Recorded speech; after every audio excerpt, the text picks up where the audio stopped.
Bueno, chicos, ¿qué tal? Gracias por la bienvenida. Es un placer estar el día de hoy, ya como médico, dándoles una ponencia bastante, más que una ponencia en realidad, una oportunidad para compartir un tema tan importante desde varios enfoques, ¿no? Justo al momento de elaborar la presentación me di cuenta de que podían estar tanto alumnos desde pregrado, de los primeros años, de los últimos años de las rotaciones clínicas, chicos que vayan a ingresar a su internado próximamente, o también médicos recién egresados, como es mi caso, que estamos en la línea de primera atención, bueno, el primer nivel de atención de salud, más que nada en el SERUMS, ¿no? En este caso, ¿no? O probablemente en otro tipo de trabajos en los que involucre estar en el primer nivel de atención, en la prevención primaria, más que nada, ¿no? Entonces, el hecho de hoy día hablar sobre hipertensión arterial es también darle un enfoque de tanto desde lo preventivo hasta el manejo como tal en sala de emergencias, ¿me entienden?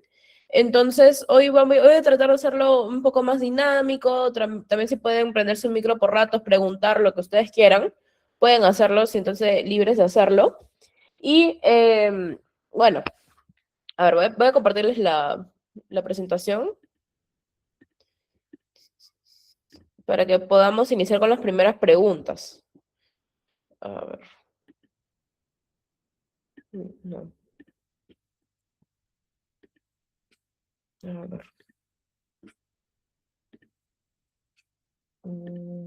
Acá lo tengo.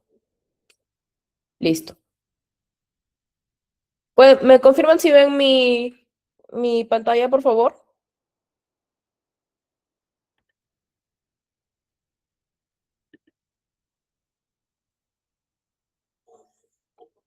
Ya, supongo que los likes son que sí se ve. Ok, ya. Chicos, no se olviden compartir esta presentación de repente por Instagram, con sus amigos, por redes sociales, etiquetando a las OCIEM, a mi usuario. Si gustan, también me pueden seguir por Instagram. Soy como doctora Fataliza, ¿ok? Cualquier duda, no duden en hacerla en este momento, ¿ya? A ver, vamos a iniciar. Más que nada, justamente les decía de que íbamos a iniciar con preguntas. ¿Qué es lo que, ¿qué es lo que nosotros entendemos por hipertensión arterial? ¿Qué me puede, ¿quién me puede decir de qué es lo básico? Ah, bueno, la tabla de contenido, sí. ¿Qué es lo básico que ustedes entienden por presión alta, hipertensión arterial? ¿Qué es lo primero que se les viene a la cabeza? Prendan sus micros, a ver, escriban por el chat, chicos, los leo.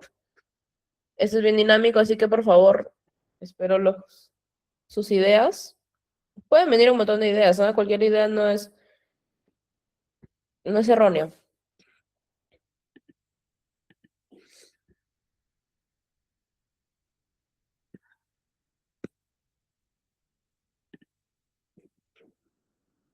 Aumento de la presión de la sangre. Ya, ok. Bien. ¿Otro más? ¿Quién más? ¿Quién más?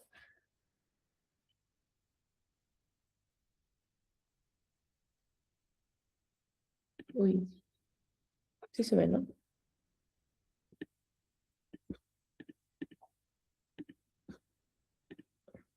Ya. Bueno, están un poco tímidos hoy día, chicos, ¿ya? Bueno, aquí, como les decía, no hay idea errónea como tal. ¿Por qué? Porque la hipertensión arterial, más que nada, aparte de ser una de las enfermedades más prevalentes a nivel mundial, es también una de bueno, uno de los factores de riesgo más importantes. ¿Para qué? Justamente es un factor de riesgo más importante y modificable de enfermedad coronaria. Sabemos que el espectro de enfermedad coronaria tiene varias categorías, ¿no? Tanto isquemia isquemia miocardio aguda, síndrome coronario crónico, etcétera, ¿no? Que aumentan la morbilidad y la mortalidad de los pacientes en toda la sociedad a nivel mundial, ¿no? Y categóricamente, o bueno, teóricamente, ¿cómo la definimos? Como elevación de presión arterial sobre 140 sobre 90 milímetros de mercurio, ¿ok? Y sí, como les decía, es una causa importante, siendo la primera causa de morbilidad y mortalidad a nivel mundial. ¿Ok? ¿Y quiénes están más expuestos a esto? Varones, mayormente adultos, más de 40 años, con hábito tabáquico, sea activo o que ya lo ha dejado hace tiempo. También podemos hablar de los fumadores pasivos o de la gente que vive alrededor de fumadores. ¿Ok? También tener en cuenta eso, preguntar en la, en la, en la consulta de tu paciente que viene por prevención o viene por otra cosa, también siempre descartarle. Ya cuando es mayor de 40 años, se le toma presión, o bueno, en realidad en cualquier edad, ¿ok? Así sea varón, mujer, todo, ¿ok?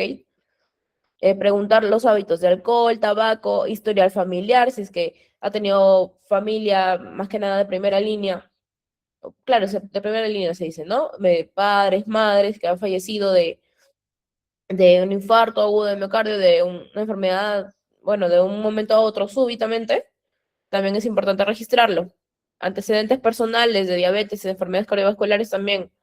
Un colesterol más de 200 también es factor de riesgo. Estos son los más importantes, ¿ok?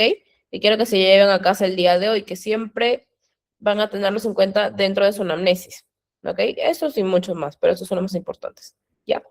Ahora, ya teniendo en cuenta las generalidades de lo que es la hipertensión arterial, vamos a recordar un poco lo que sucede fisiológicamente en el cuerpo y cómo se explica patológicamente la presión alta. En este caso, recordemos que este es el sistema, y no puedo rayar acá, creo. Ah, sí, o no. Sí, este es el sistema. ¿Cómo se llama este sistema? ¿Recuerdan, chicos? A ver si me escriben por el chat. Si no están tímidos, si ya se les fue la timidez. Por ahí me comentan qué les suena. Algunas de las cosas que ven en la imagen.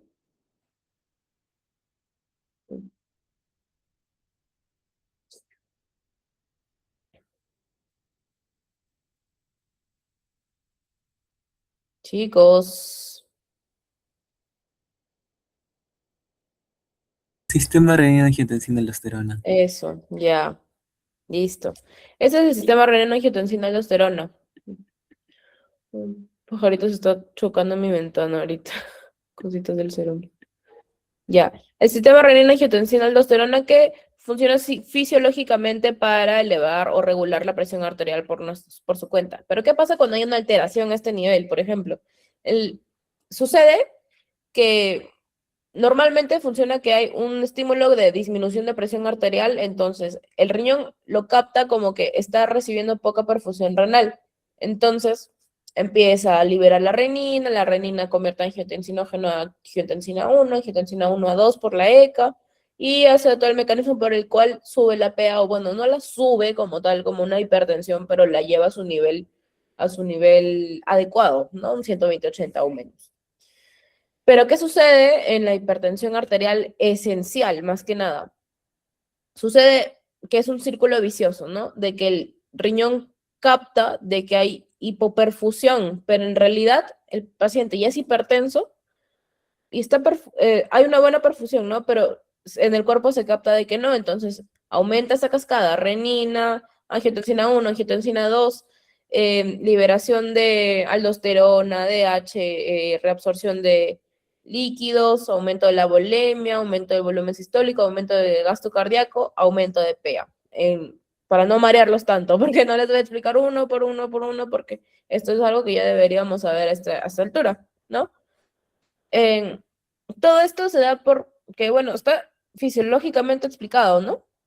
Como pueden ver, solo que se está alterando a cierto nivel, ¿no? Que está captándose mal una señal. Y ahora, se preguntarán qué pasa en la hipertensión secundaria, qué es la hipertensión de bata blanca, que solo nos estás hablando de hipertensión esencial. Ok, ya, justo pasamos a este tema. Tenemos en la clasificación tres grupos importantes. O bueno, más que nada nos vamos a centrar hoy día en la hipertensión esencial o primaria, que es el 95% de casos. Se da mayormente en pacientes en edad media de 20, entre 50 años. Ni muy jóvenes, ni muy adultos. O bueno, sí, adultos sí.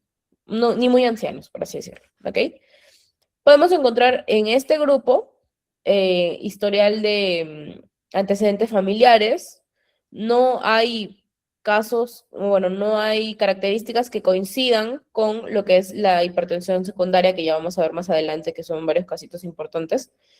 Y bueno, ¿qué podemos encontrar acá? Que esto sí es controlado por lo que son los antihipertensivos, a diferencia de la secundaria. La secundaria suele darse en 5% de casos, es rarísimo. Suele iniciar o muy joven, antes de los 20 años, o muy mayor, después de los 50 años. No suele tener antecedentes familiares y suele debutar de una forma muy extrema, por así decirlo, con una urgencia hipertensiva. O bueno, ahora ya no se usa el término, ya lo vamos a ver después, pero debuta de una forma en la que el paciente llega a la sala de emergencia y es donde se le diagnostica, a diferencia de la esencial que mayormente son en controles preventivos, ¿no? Luego, aquí nos habla de una hipertensión resistente. ¿Qué quiere decir con resistente? Mayormente son pacientes que si es que los captas en prevención primaria, y ya si el paciente tiene presión alta, ya obviamente es esencial, ¿no? No le haces más estudios, dices, es esencial porque 95% de casos son esenciales. Les das sus antihipertensivos de primera línea y no funciona. ¿Por qué no funcionan? Porque es resistente, porque algo está causando esa hipertensión. Entonces tú tienes que tratar esa causa. Es resistente la secundaria, ¿ok? Entonces ahí mayormente hay mayor preocupación, haces más estudios y llegas a la causa como tal. Hay varios tipos, por ejemplo, las exógenas, renales, enfermedades renal crónicas, glomerulonefritis, también la cortación de aorta, la apnea obstructiva del sueño, endocrinas como el síndrome de Cushing, feocromocitomas, aldosteronismos primarios, trastornos tiroideos, tanto hiper como hipotiroidismo, y etcétera. Ok. Y también dentro de este grupo vamos a encontrar a la hipertensión gestacional, ¿ya? Y tenemos uno que está no categorizado, que también tenemos que tener bastante cuidado con eso porque pueden confundirse, ¿no? En el diagnóstico. Mislabeled, como lo ponemos acá, o no categorizado. Son presiones elevadas tomadas en casa o en el consultorio, la de bata blanca y la enmascarada. Ya vamos a ver la diferencia de ambas. Ok, hablando sobre la hipertensión primaria, unos datos importantes porque ya hemos hablado un poquito ya de esto desde el inicio. Vamos a recordarlo, ya. 90-95% de casos son hipertensión arterial primaria, de origen primario o idiopático. Es una enfermedad multifactorial, o sea, tiene componente genético, por eso hay antecedentes familiares. También influye el medio ambiente, los estilos de vida, el hacer o no actividad física, el alcohol, el tabaco, el estrés, básicamente, ¿no? Todos estos factores confluyen entre sí y forman lo que es la hipertensión primaria, ¿no? Mucho más predispuestos si tienes familiares. Y la mayoría son asintomáticos por años, por eso se le llama el asesino silencioso. Hoy día tenía un paciente que me decía, sí, yo he llegado a presiones más altas, le hacía su control, me decía que él ha tenido presiones más altas y que no sentía nada, pero yo le explico, ¿por qué es que no tienes que llegar a sentir algo? Porque tu cuerpo se va adaptando a esa presión y va a generar complicaciones crónicas y se te va a agudizar en algún momento y te va a dar, por ejemplo, alguna emergencia hipertensiva, ¿no? Lo llamado emergencia hipertensiva. Y ahí es más difícil de salir. Ok, me dice. Entonces, tenemos que tratar desde los factores modificables, ¿no?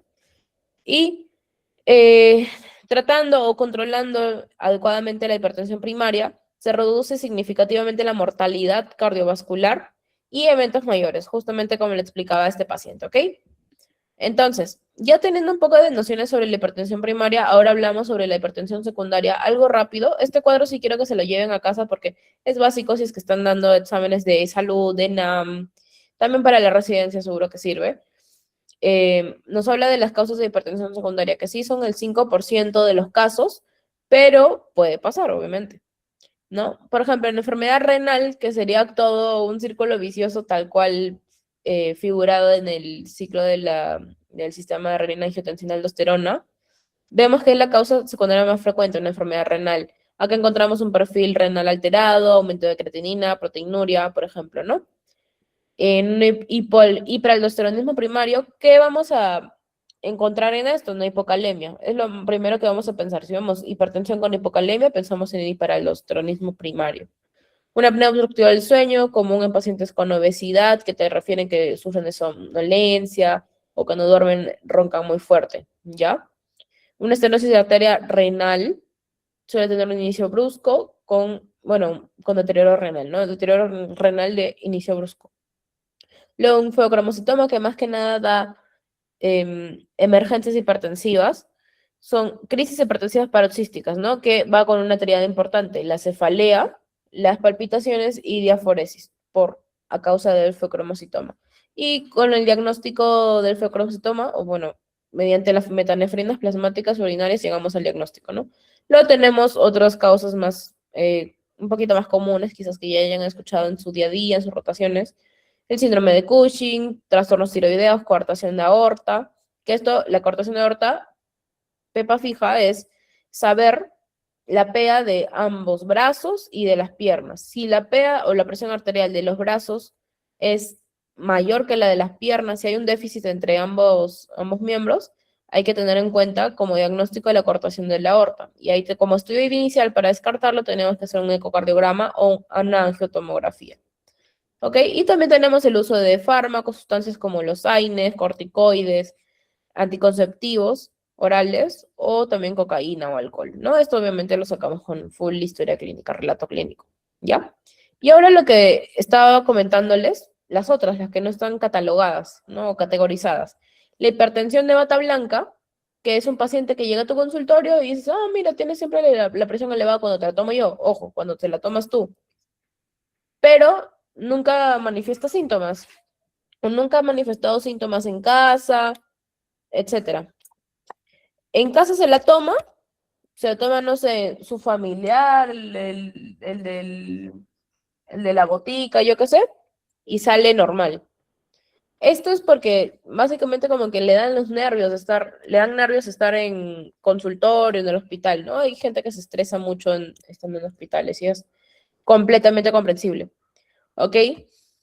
Riesgo cardiovascular básicamente no hay, porque si realmente no es hipertensión y solamente se le sube la presión en estos momentos, no hay mucho riesgo cardiovascular, a diferencia de la hipertensión enmascarada, que es al revés. Presión elevada, normal en tu consultorio, pero él te dice, no, pero cuando me lo tomo en casa sí sale elevada. O sea, si él no supiera el dato que en casa se le eleva, pasaría totalmente desapercibido, ¿no? Entonces, hay un alto riesgo porque está pasando piola, básicamente, ¿no? Entonces, ¿qué hacemos en estos casos para el diagnóstico? Para el diagnóstico se emplea, o bueno, se recomienda el uso del AMPA o el mapa de 24 horas, que ya es como gold standard, para ahí descartar lo que sí es real de lo que no es real, bueno, de la enmascarada versus la de bata blanca, como tal, ¿no? Y también para saber cuál es el basal del paciente. Aquí me he saltado un poco diagnóstico porque primero tenemos que saber cuáles son las categorías de nuestros pacientes. Tenemos desde presión normal, presión elevada, hipertensión estadio 1 y hipertensión estadio 2. ¿Por qué es importante tener estos 4 estadios?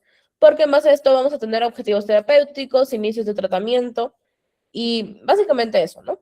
Por ejemplo, tenemos como lo que se define presión arterial normal. Una presión sistólica de menos de 120 y diastólica menos de 80. Ojo, las dos tienen que estar. Luego tenemos presión elevada, sí. No hipertensión, presión elevada, de 120 a 129 de sistólica y una diastólica normal de menos de 80. ¿Qué pasa cuando ya la sistólica va de 130 a 139 o hay una diastólica ya que se empieza a elevar de 80 a 89? Esto se le llama estadio 1. Y estadio 2 es cuando ya la sistólica va más de 140 o la diastólica más de 90. Ojo con esos términos, ¿ya? A veces dicen, no, pero mi paciente tiene más de 140 sistólica y tiene 80 ¿cómo se llama? De diastólica. Le haces caso a la sistólica porque es la que está alterada definitivamente. No porque tiene 80 está normal, no, porque con que un valor está alterado, ya lo categorizas como hipertensión. ¿Y cómo llegas a estas cifras? El diagnóstico. No puedes tomarle una sola vez y deducir que ya ese paciente es hipertenso, sino miren cómo sucede con la enmascarada, la de bata blanca, ¿no? Lo vas a tomar en distintos momentos y tiene que ser bien indicado. Por ejemplo, el reposo importa, tiene que estar 30 minutos sin hacer actividad física, no haber consumido alcohol, tabaco, café, creo que están... Ajá, sí, uy, me estoy saltando un poquito. Ya, todo ese detalle que les voy a dar a continuación, ¿no? Si es la primera vez que le van a tomar presión alta como tamizaje, tómale en ambos brazos. Tener en cuenta que la sistólica es más mandatoria que la diastólica, porque es mayor predictor de eventos cardiovasculares como tal. O claro que sabemos que la sistólica abarca mayor momento, ¿no? O mayor importancia. Y también no esperar a buscar daño de órganos blancos en estadios avanzados, cuando ya sabemos que el paciente es hipertenso, sino que se hace desde un inicio. Buscarlo desde el diagnóstico como tal, desde el primer momento que nosotros sabemos que tiene hipertensión el paciente.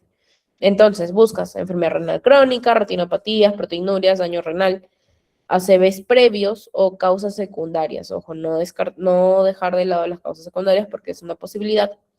Más que nada en pacientes muy jóvenes o en pacientes ya mayores.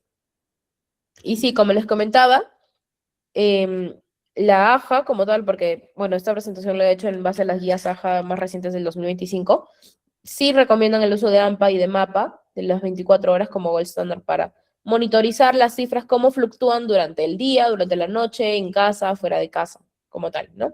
O en el consultorio o fuera de consultorio. Y bueno, como les decía, tenemos que buscar otros daños de órganos blancos, ¿no? Por ejemplo, al paciente tenemos que pedirle un hemograma, su perfil renal, su perfil lipídico, su hemoglobina glicosilada, porque recuerden que la diabetes también es un gran factor de comorbilidad. Su TSH, un examen completo de orina y un EKG, sí o sí, chicos, ¿ok? Ya con esto pasamos a cómo es que tenemos que tomar la presión, porque es bien importante. Yo sé que bueno, si es que ya han tenido la oportunidad de rotar en hospitales, de repente a los alumnos los agarran ya no tú tomas las funciones vitales, ¿no?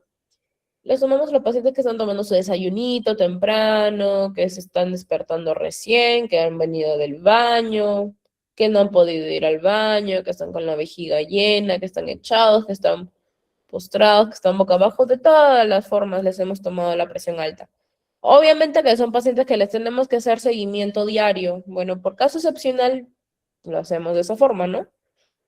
Pero ya cuando tenemos un paciente hipertenso como tal, tratar en lo posible de hacerlo bien las cosas, ¿no? Lo ideal es hacerlo bien con todos, ¿no? Pero em, en este caso de seguimiento de hipertensos, tenemos que hacerlo bien. Y no solamente con una sola toma diagnosticamos, sino que tiene que ser varias tomas continuas, ¿ok? Vamos a hablar sobre la técnica de toma de presión. Justo hoy día lo practiqué con un paciente ya que suena un poco tonto, ¿no? Pero es importante porque la presión puede variar hasta 10, 15 milímetros de mercurio con una mala toma, ¿no? El paciente, por ejemplo, ¿verdad? ¿Qué tenemos que tomar en cuenta? Este es un básico, ¿ah? Por eso le he puesto acá back to basics, ¿no? El paciente tiene que en los últimos 30 minutos no haber tomado nada con cafeína, o sea, gaseosas, café, obviamente, ¿no? Bebidas alcohólicas. No haber hecho ejercicio, no haber fumado en los últimos 30 minutos. Debe haber vaciado la vejiga, o sea, debe haber orinado. Se debe usar un equipo validado por validado por ¿cómo se le diría? Su exactitud. Hay una página incluso en el que puedes revisar qué equipos están validados por la AJA. Por ejemplo, la AJA dice que no recomienda, por ejemplo, los Apple Watch, este tipo de cosas. O al menos así lo que transmite en su último paper, ¿no? También se tiene que usar un correcto tamaño del brazalete, dependiendo del paciente, puede ser más joven, puede ser mayor, puede ser más gordito, ¿no? El paciente tiene que tener su brazo a nivel de su corazón. O sea, para esto lo apoyamos en una mesa, no tiene que estar así extendido en el aire. No es la idea tampoco, ¿no? Tiene que el paciente estar sentado, relajado, tiene que tener el respaldar sobre tiene que tener la espalda sobre el respaldar, iba a decir respaldar sobre la espalda sobre el respaldar y los pies sobre el suelo, no tienen que estar colgando. Y en esa posición estar 5 minutos en descanso. No tiene que estar hablando ni el paciente ni el que le esté tomando la presión, ¿ok? El paciente no tiene que estar usando su teléfono, también es bien importante, porque ay, seguro que todos hacen eso. Y esta presión, o bueno, esta toma de presión debe tomarse en un área o en un cuarto con la temperatura controlada, ni tan frío ni tan calor, porque también altera. Es lo ideal, ¿no? En un mundo ideal, por así decirlo. Le tenemos que tomar dos presiones, o bueno, dos mediciones, con al menos un minuto de diferencia, ¿ok? Le tomamos el promedio de estas presiones y ya esa sería nuestra medida real, no es una, ¿no? En un mundo ideal, como les digo, porque mayormente solo tomamos uno. Ok, ya teniendo esto en cuenta, ya tenemos nuestro paciente diagnosticado, o es un paciente sano, con factores de riesgo, o que tiene presión alta, tiene factores de riesgo, o es hipertenso, ya estadio 1, estadio 2. ¿Qué hacemos con este paciente? Ya tenemos que entrar a lo que son estilos de vida, así sea un paciente sano, ¿ah? Así para evitar tener los factores, ¿no? Por ejemplo, acá la AJA nos habla de un montón de factores importantes, ¿no? Nos habla de qué tanto impacto tienen este tipo de factores, ¿no? Por ejemplo, la pérdida de peso tiene un gran impacto en los pacientes con hipertensión. Tiene que ser un 5% de reducción del peso corporal o más de 3 kilos por metro. Kilos, bueno, más de 3 puntos en el IMC, por así decirlo. Y tiene un gran impacto en pacientes con hipertensión y también más o menos por ahí va con pacientes sin hipertensión, como pueden ver. De 6 a 8 puntos en hipertensos y de 3 a 5 puntos en hipertensos. O no, eso es milímetros sobre mercurio, milímetros de mercurio. O sea, mide exactamente qué medida, em, qué hacen las medidas exactamente como pérdida de peso en directamente la presión arterial. También habla de la dieta DASH, que un consumo de frutas, vegetales, granos enteros, eh, productos bajos en grasa, etcétera, bajan la presión arterial sistólica en 5 8 puntos, ¿no? O bueno, 5 a 8 milímetros de mercurio, etcétera, ¿no? Tienen alto impacto.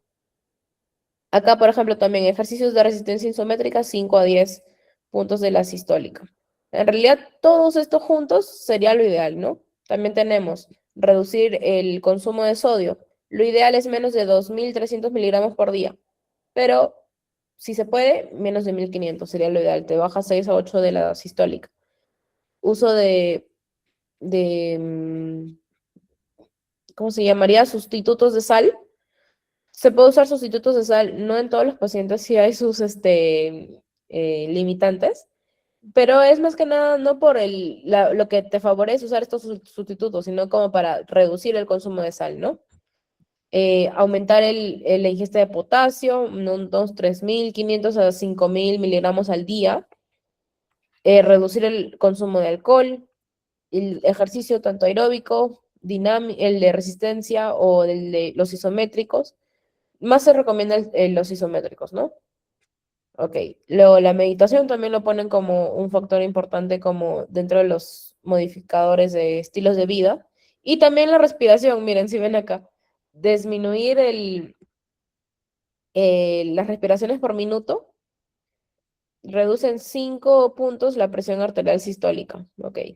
Esto está muy interesante para que se den una chequeada y puedan ustedes también aconsejarle a sus pacientes, ¿no? Porque yo es lo que voy a hacer de ahora en adelante con todo esto que está evidenciado como tal, ¿ya? Ahora, esto es muy importante también los fármacos, pero yo diría que tenemos que partir desde acá, desde los estilos de vida, porque esto va aplicado para hasta nosotros que no tenemos ningún factor de riesgo, o que seguro tenemos factores de riesgo, ¿no? Y esto ya va dedicado a los pacientes que ya son hipertensos como tal. ¿A quiénes le damos tratamiento farmacológico? Aquí lo hemos colocado para que lo tengan bien grabado, ¿no? En pacientes con estadio 2, sí o sí. O sea, pacientes que tienen más de 140 de sistólica o 90 de diastólica, le inicias en una. Pero si es un paciente que tiene hipertensión estadio 1, o bueno, es un paciente con presión alta, pero que tiene comorbilidades, factores de riesgo como enfermedad cardiovascular, diabetes mellitus, enfermedad renal crónica, riesgo cardiovascular elevado, le inicias también, ¿ok? Entonces, no solamente te guías por la medición, sino que también te guías por los factores de riesgo, historial familiar, etcétera, ¿ok? O su riesgo cardiovascular. La AJA como tal nos consigna 4 familias importantes. Antes también se consideran los beta blockers, pero ahora se deja para casos más adelante, ¿ok? Ya. ¿Qué grupos tenemos aquí? Los inhibidores de enzima convertidora de angiotensina, o sea, los YECAS, los ARA2, que tienen más o menos un mecanismo en el mismo sistema, los bloqueadores de canales de calcio y los diuréticos tiacídicos, ¿ok? Iniciando por acá con los ARA y YECAS, jamás los vamos a dar juntos. O sea, creo que tiene lógica porque funcionan en el mismo sistema, ¿no? Al funcionar en el mismo sistema, sus factores, o bueno, sus efectos adversos o sus efectos secundarios pueden potenciarse más. Por ejemplo, hipercalemia, etcétera, ¿no? Sí funcionan bien, por ejemplo, por separado. Creo que se me está poniendo un poco lento el internet. En fin. Funcionan bien por separado. ¿En qué pacientes? Pacientes que tienen diabetes mellitus tipo 2, pacientes con proteinuria, daño renal, síndrome nefrótico, enfermedad renal crónica, pero si tienen su tasa de filtración más de 30, insuficiencia cardíaca o pacientes que han tenido ya un antecedente de infarto agudo de miocardio. Jamás los demos en embarazo, en estenosis renal bilateral, ya que son vasoconstrictores, y también en hipercalemia, evitarlos. Y ahora, los bloqueadores de canales de calcio, ¿en quiénes los usamos? En adultos mayores, pacientes que solamente tienen hipertensión arterial sistólica aislada, afrodescendientes, en enfermedad renal crónica con tasa de filtración menos de 30, o sea, ya más avanzado. En IECAS y ARA2 usábamos cuando la tasa es más de 30, pero igual es enfermedad renal crónica. ¿En quiénes no lo damos? En pacientes con enfermedades variciales y con insuficiencia cardíaca sistólica. Ahora, los tiacídicos también es de uso seguro en adultos mayores, en pacientes con osteoporosis, pero jamás darlos, o bueno, de una forma súper monitorizada, si está recibiendo tratamiento hipoglicémico, en pacientes con gota, ¿no? En pacientes con dislipidemia y pacientes con hipercalcemia. Okay. Ya. Y ahora también algo importante que le tenemos que decir al paciente, aparte de sus estilos de vida o cambios de estilo de vida, su medicamento y, su medicamento y es esto, ¿no? El seguimiento en casa, que él mismo se tiene que tomar la presión en casa.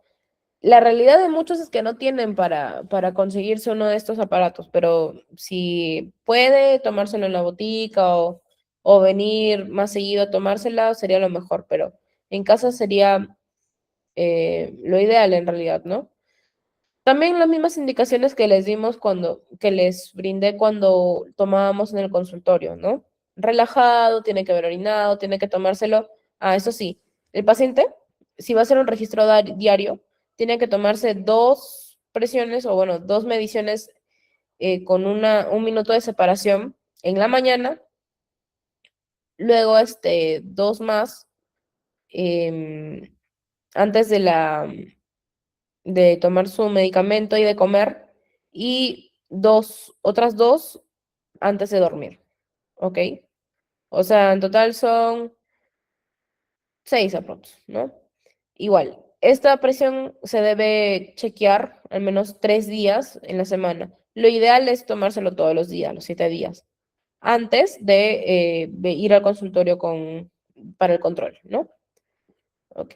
Y esto lo tienes que tener, el paciente tenemos que decirle que lo tiene que tener registrado, escrito, ¿no? Para más o menos llevarlo ya al consultorio y más o menos nosotros tener una noción de cómo ha ido variando, ¿no? Tanto de mañana, antes del medicamento y ya antes de ir a dormir.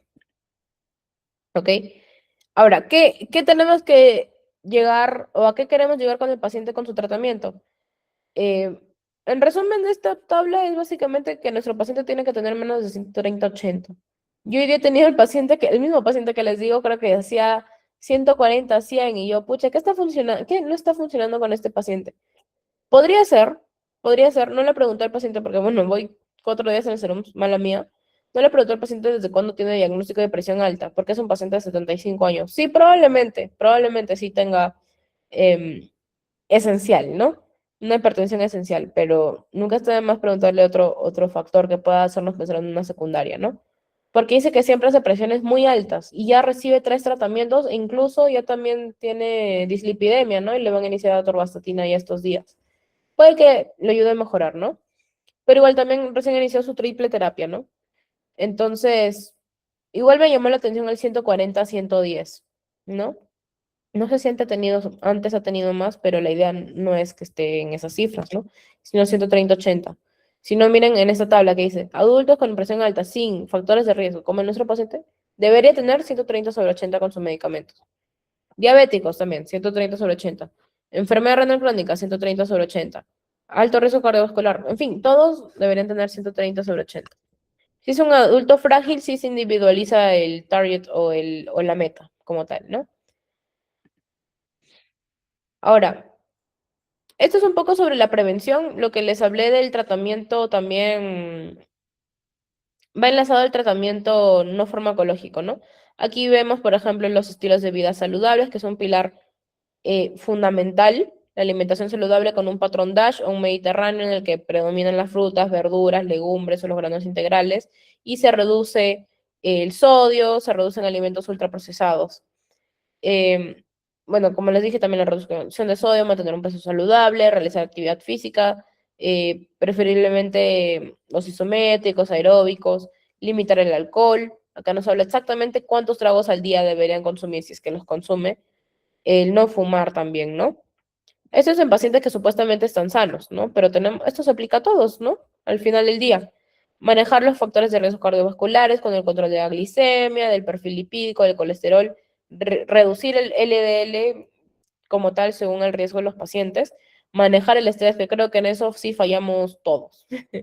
Dormir bien, que también fallamos todos, y ahí jalados todos, pero tenemos que, querramos o no, somos el ejemplo para los pacientes, entonces, desde nosotros parte como tal la prevención, ¿no? En comunidad. Así que también tendremos que nosotros hacer un poco de esto, aunque nos cueste, ¿no? Regular la presión arterial, bueno, el control regular de la presión arterial, saber qué números tenemos, ¿no? ¿Cuál es mi presión arterial normal? O en los pacientes que están ya más avanzados, siempre tener este control en casa, que es lo ideal, ¿no? Tener un enfoque saludable, reducir la exposición a contaminación, un acceso equitativo a la atención médica, bueno, sí. Ok, todos sabemos eso. Ok, chicos. Siempre tener una red de apoyo, básicamente, ¿no? A esto va dirigido a lo que es la prevención primaria.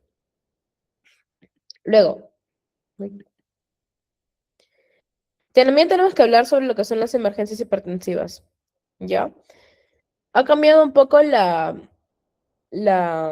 terminología, porque recuerdo que cuando yo llevé terapéutica, ¿cómo se llamaba?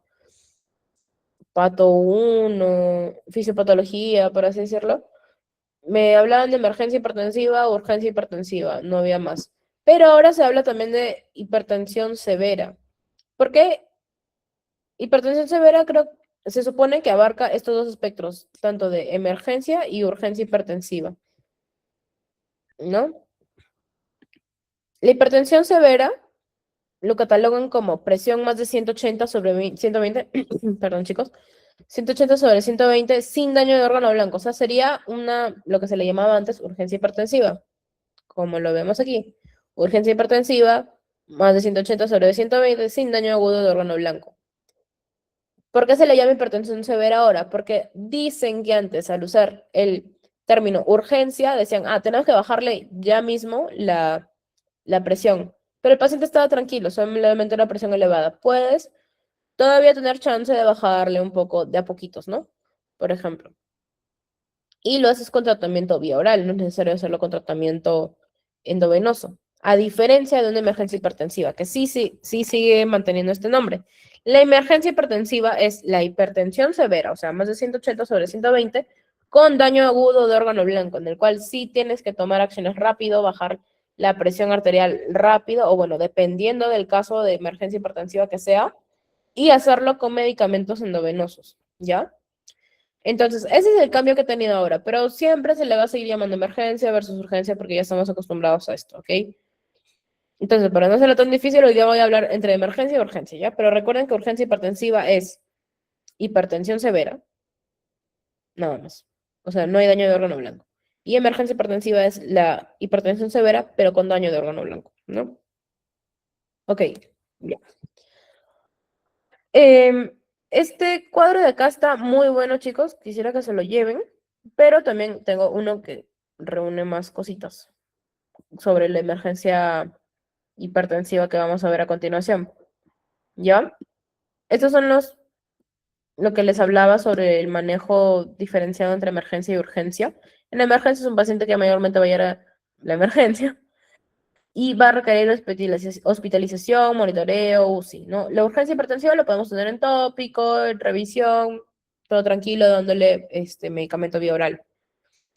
En la emergencia hipertensiva debemos reducir la PA mayormente 25% en la primera hora, luego 160 a 110 en las próximas 6 horas y ya en las 24 horas próximas ya debe estar normalizado.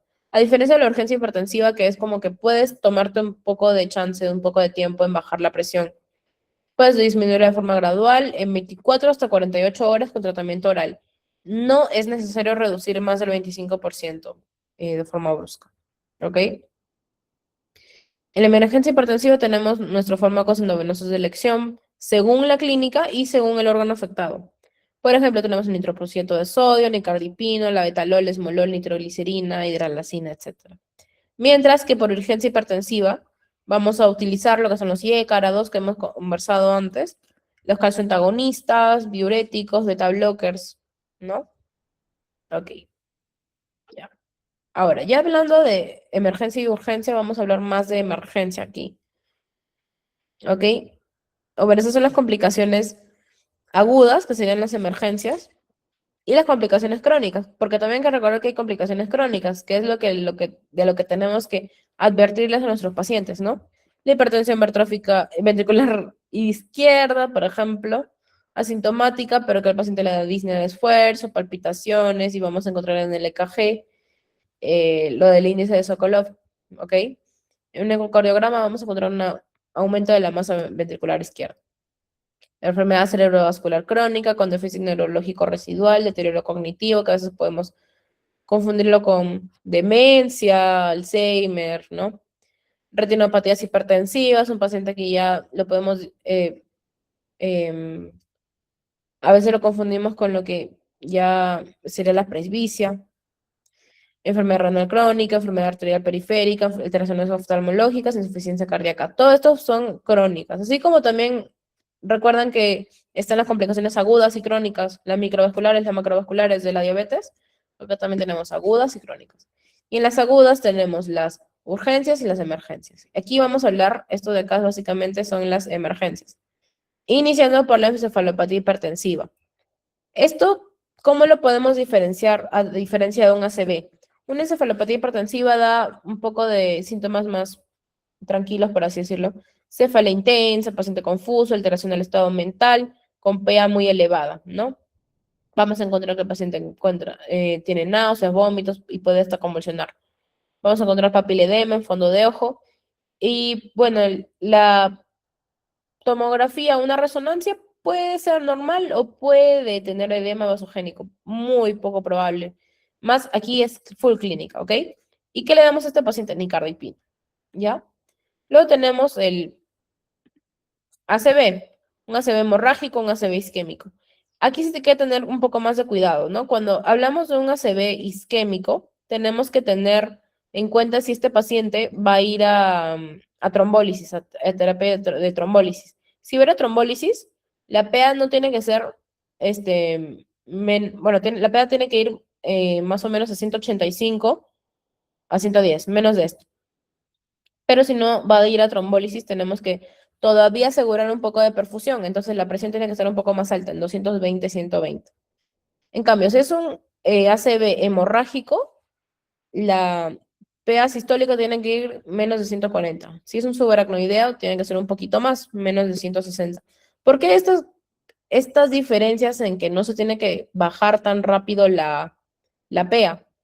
Porque a nivel cerebral tenemos que asegurar todavía la perfusión, que no va a ser muy bien contrarregulada en este momento. Así que bajamos muy rápido la PA, 20 a 25% en una hora, como en la encefalopatía hipertensiva, o como los demás casos en realidad, y va a perderse la perfusión y vamos a llevar a mayor deterioro de las funciones cerebrales. ¿Ok? Así que ojito con eso.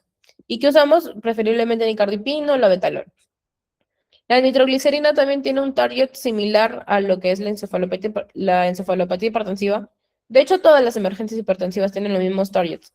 Reducir 20 a 25% de la PA en primera hora. Luego, en las 6 horas, menos de 160 sobre 110 y ya normalizado en las primeras 24 horas. Todos son así, excepto los ACVs. ¿Qué más? La disección aórtica, básicamente, ¿no? Y también las crisis de feocromocitoma. ¿Qué pasa en la disección aórtica? ¿Por qué no se tiene que bajar tan rápido? Primero, tenemos que asegurarnos que la frecuencia cardíaca sea menos de 60. Luego, la presión arterial sistólica tiene que ser menos de 120. Ahí recién, ¿no? Y se hace inmediatamente. Es un poco más brusco como tal, a diferencia de los demás, ¿ya? ¿Y qué empleamos aquí? Esmolol, betalol, nitroprusiato, una disección aórtica. ¿Cómo vamos a encontrar a nuestro paciente con disección aórtica? Es un paciente que viene con dolor torácico o dorsal de forma súbita que lo describe como desgarrante. Y vas a encontrar el famoso déficit de pulsos, ¿no? Aquí solicitamos que angiotac o una angioresonancia. Y vamos a encontrar en el angiotac un ensanchamiento del mediastino, ¿no? Acá me salté un poco, pero bueno, hablábamos también del síndrome coronario agudo, que le damos nitroglicerina y todo el paquete que ya conocemos, ¿no? Eh, Vamos a pedir EKG, enzimas cardíacas, en una nitroglicerina, le damos nitroglicerina, ¿no? El edema agudo de pulmón que actúa, o bueno, se puede confundir a veces también con una angina o otro tipo de disnea, ¿no? O un cuadro respiratorio, ¿no?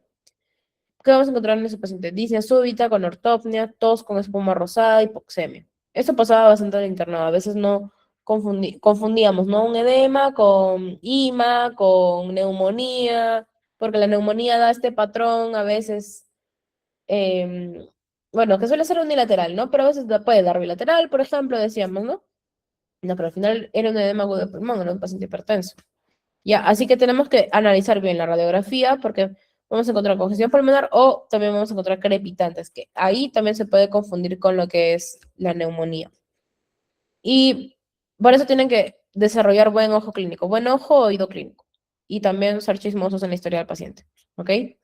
Luego tenemos la lesión renal aguda hipertensiva, que también se va a tratar con nicardipino y también tiene un target similar a los demás. Y este va a cursar con oliguria, edema y fatiga, elevación de creatinina y sedimento urinario anormal. También vamos a encontrar proteinuria o hematuria, dependiendo del caso. Y bueno, chicos, eso sería todo. Esta exposición ha llegado a su final. Espero que les haya gustado. Si tienen alguna duda, no la, no la, no duden en hacerla. Para mí un gusto siempre presentar con Sociam, con mi alma mater. Así que nada, chicos, espero que les vaya muy bien. Gracias por la oportunidad.